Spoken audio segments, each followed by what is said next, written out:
Hey there, it's Susan Pierce Thompson and welcome to the weekly vlog. I am happy to be here with you. And I'm recording this on Wednesday again. I did that last Wednesday and it was a disaster because Wednesday turned out to be a really hard day. But this Wednesday is showing up okay so far. And I'm happy to be here sharing the weekly vlog with you.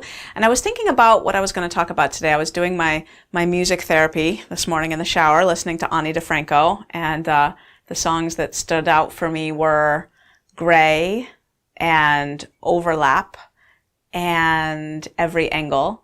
And I was sitting there listening to these gorgeous songs and I was thinking, I got to record a vlog today. What's it going to be on? And as always, I like to bring what's real and what's current for me and my bright line eating journey. And so I want to talk to you today about commitment contracts and challenges. Because I'm noticing in our Bright Lifers community, this is the community of people who've done a boot camp and they've decided to stay on with Bright Line Eating and stay close to the mothership and, just band together and kind of do this thing long term. I'm noticing that we're getting a lot of mileage out of both of those two things lately. And I wanted to share some best practices and a little about what I'm doing actually right now. I just started a 30-day challenge. And what this means is that I go into Bright Lifers, which is a Facebook group. I mean, it's a lot more than that, but we have a Facebook group, and I put hashtag 30-day challenge. And I just listed out my own parameters. So I created a challenge tailor-made to me and what I needed. And the reason I felt like I needed a challenge is that the book launch just happened and there was a lot of travel for that around that for me. I had to fly to LA to be on the Doctors. Oh, by the way, we have an air date for the Doctors. I'm going to be on the national TV show, The Doctors. I don't know if you know this show. It's on in the afternoon, on CBS, I believe. They're putting it on May 8th, which I believe is Sweeps Week. So that's kind of cool. I think they really liked the episode. As a matter of fact, the producer said that this was her favorite segment, our segment that we did this year or ever or something. It was a really big compliment. I forget. Anyway, so check that out on May 8th on the Doctors.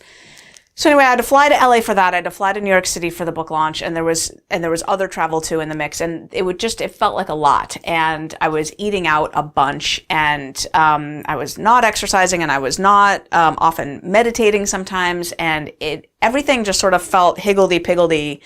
And I was doing all these Facebook Lives, which you might have joined me for some of those. Thank you if you did. And basically, I got back to Rochester about 2 weeks ago to my home, and I'm still settling in. Like literally, I feel like my reentry is still happening. And what I found was that my food was feeling amorphous and just not canalized. Do you know that word canalized? Like in the canal, like in the groove. It just needed, like a grounding force. And my weight was up a little bit, like my size 4s were still fitting, but like I just was not comfortable in my weight, not comfortable in my body, not comfortable with my food. And, this happens in a bright line eating journey, whether you're in the weight loss phase or in the maintenance phase. It happens a lot in maintenance. Maintenance is characterized by this, really. We call maintenance a dance. And I often liken it to waves going in and out because your food kind of loosens up a little bit and then you tighten it up and then it loosens up and then you tighten it up. And it's this wave thing that happens. But it happens in weight loss too. And if you let things loosen up too much, you don't get down to your goal weight, So, and there's lots of ways for your food to loosen up that don't actually pertain to breaking your bright lines. It having to do with your behavior in restaurants or with condiments or beverages or like really how many cups of herbal tea can a person drink in a day? How much cinnamon can you put on oatmeal? So there's lots of ways for food to start to feel squirrely that don't have anything to do with breaking bright lines. So anyway, I was feeling like I needed to get grounded in my program. And so I just created a 30-day challenge, and I wanted it to have force and sticking power. So I brought some props actually. So I want to show you a little bit. So first of all, I created a calendar. This is my 30-day calendar. I have no idea if this is like, I'm assuming you can see this. So I've done 3 days so far. So the first thing I want you to notice is that I started on April 9th, which was a Sunday. You see that? I started on April 9th, which is a Sunday. And I guess what I want to say is, like, you know, a 7-day challenge doesn't have to start on a Monday. A 30-day challenge doesn't have to start on the first of the month. Like, start when you're ready to start. And, you know, at Staples or Office Max or on Amazon or whatever, you can get a wall calendar like this that doesn't have the dates written in for you. It's just blank squares, so you get to write in your own dates, which is really handy because then you can just create your own, you know, the month doesn't have to start on the first of the month. You know what I mean? Like, you can just create your own thing. Or what I've done in the past too sometimes is I've gone into Microsoft Word and just created a table, you know, like a 14-day challenge, you know, 2 rows of boxes, you know, and create your own, and then you put the dates in. You could start, you know, on Wednesday, you know, the 17th or something like that, and just start and create your calendar. So I created a calendar. I don't know if you saw the star stickers. Someone in Bright Lifers was saying, never underestimate the power of sparkly stickers. I was like, right on, sister. Like, it's true. Never underestimate the power of sparkly stickers. Or, as Seinfeld says, never underestimate the power of a chain of X's. So this is a story that I like to tell. I heard it from James Clear, who apparently heard it from someone who heard it from Seinfeld. So Jerry Seinfeld, arguably one of the most prolific comedic writers of all time. Like, if you just look at Seinfeld episodes week after week after week, it's a lot of comedy that dude wrote. And someone asked him once, how do you do it? And what he said is, I write jokes every day. Every day. I write jokes every day. And he said, the way I do it is I have a wall calendar, and when I've written some jokes for the day, I put an X on the calendar. And the next day, I put an X on the calendar. And the next day, I put an X. And he said, it's shocking how motivating it is to not break the chain of X's. Like, you just don't want to break the chain of X's. And I have found that myself. So I created a calendar for myself. So the terms of my 30-day challenge are obviously sticking within my bright lines, right? Writing down my food the night before. The next day, I eat only and exactly that. If I'm going to go out to eat, which I'm going to do infrequently, I connect with my buddy in my mastermind group and commit in advance what I'm going to eat. And I'm either going to weigh my food in the restaurant, or I'm going to tell them in advance what I'm going to order. And it's going to be something kind of small and simple where there's no chance for me to get into trouble with quantities. Okay, so then another part of the challenge has to do with sticks and carrots. Sticks and carrots. So reward and punishment, 2 pillars of human behavior, right? Just basic operant conditioning, reward and punishment. So my reward is, so I got some money out of the bank, and I went into the bank to change it to $10 bills. So these are $10 bills here. And every day, when I've eaten exactly according to my food plan, I got this card here. This is like a nice card from Papyrus, like one of those fancy cards, right? And in this card so far are 3 $10 bills. And that's because I've done 3 days of my 30-day challenge. And I haven't exactly decided yet, but I think what I'm going to do with this card is, well, first of all, I think I'm going to do 3 of them. So a 30-day challenge would be $300. That's a lot of money. I think I'm going to do 3 of them. So every 10 days, $100, and put it in a card like this. And I think I'm going to seal it up, and on the front write, if you found this, this is for you. And I think I'm going to put it in a bathroom somewhere where I have a feeling that someone who could really use $100 is likely to happen by. And I'm kind of excited about that idea because it just makes me feel good, right? That anonymous, and I'll write something nice on the inside, like I'm imagining you might be a place in your life where this could come in handy, I can't wait for you to use it for something awesome. And, I hope it relieves some stress or causes some happiness or whatever.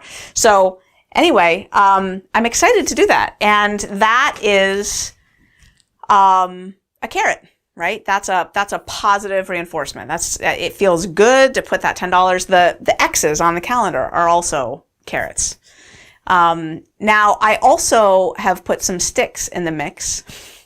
I'm a big fan of my sticks. I know that there's people in Bright Lifers who don't like commitment contracts. They don't like the thought of something like a consequence, like it just feels punitive to them. It doesn't feel punitive to me. It feels motivating, and I like the motivation. I like the fire under my butt a little bit, like, like, do this, girlfriend, and I've created the fire myself, so I don't mind. It doesn't feel punitive to me because I did it. I created it, right? So I went into Stick.com, which is a website that I love. I recommend it a lot. I have another vlog where I talk a lot about commitment contracts and the science of them. You want to check it out. It's from December 21st, 2016, and it's called Silencing the Saboteur. Silencing the Saboteur. So check out that if you don't remember that vlog. Commitment contracts are very powerful. Very powerful. There's a lot of research behind them. A couple of guys from Yale created this website, Stick.com, and that's spelled Stickk, Stick.com with 2 Ks. And the idea is that you can set a contract, a behavioral contract with yourself, and you can set up terms like if you blow it, a certain amount of money will go somewhere that you designate. I always choose to put it to an anti-charity. Like basically for me, it's a political organization that I would never want to give money to. Because for me, it's very disincentivizing, right? I don't tend to blow my commitment contracts, like I really don't, because I wouldn't want that hunk of money going there. So I have put $500 down that if I don't eat what I commit to eating, then then this chunk of money will go there. So here's a tip though that I've learned about commitment contracts is make them short term. Like for me, I'm noticing 30 days is too long for me. I've done some commitment contracts that have worked out really well on a weekly basis. And then I was like, I got this. This was, I've been using commitment contracts to stick with my bright line since Thanksgiving. And I've not had sugar nor flour nor eaten outside of meals, since Thanksgiving, thanks to my commitment contracts. And it was going really well. And so I set up a bunch of commitment contracts, like meditate every day for 20 minutes, exercise every day for 5 minutes, no caffeine or decaf, and sticking with my bright lines and weighing and measuring everything without exception. And I set them up for 16 weeks. And you have to check in every week to say, did you do it that week? But the contract exists for 16 weeks and the amount of money refreshes each week. Like each week it's a separate little bundle of money that you would send off if you blow it, and that you don't have to send off if you don't blow it. And what I've found is that those contracts no longer hold force of authority in my soul. Like for example, when I didn't meditate in New York City around the book launch, I didn't ding myself for that. I just lied and said, yeah, I did it, because I didn't want to pay the money, because I had decided already a couple weeks prior that I didn't feel beholden to that anymore. Like I set it up for 16 weeks a long time ago, and I stuck with it for a while. And then when I started traveling, I realized forcing myself to meditate for 20 minutes every morning under these circumstances feels like a lack of self-care. It feels like actually there's some mornings where the right thing to do is to sleep in. And so I chose inside of me to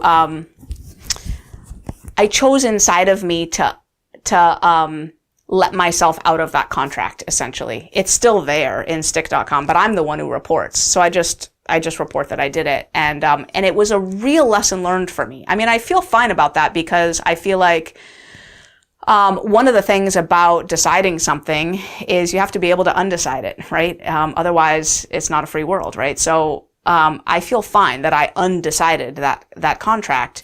But the lesson that I learned is don't make such a long contract. Like the landscape of life shifts pretty quickly.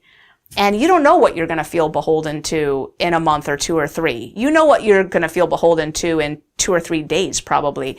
And that is actually the length of contract that I'm setting for myself right now. I know this is a 30-day challenge, but for being committed to my food plan, I'm actually setting that for 3 days at a time. Just 3 days. And then I re-up for another 3 days and then another 3 days. So that's just a tip. Now, in general, with a commitment contract, I think a week is a really nice time, and you want to re-up each week. For me, I was feeling squirrely enough that if you're really the squirrelier you are, the more feeling unmoored you are, the shorter your commitment contract needs to be effective. Like when someone's been binging, I say, let's do a commitment contract for a day.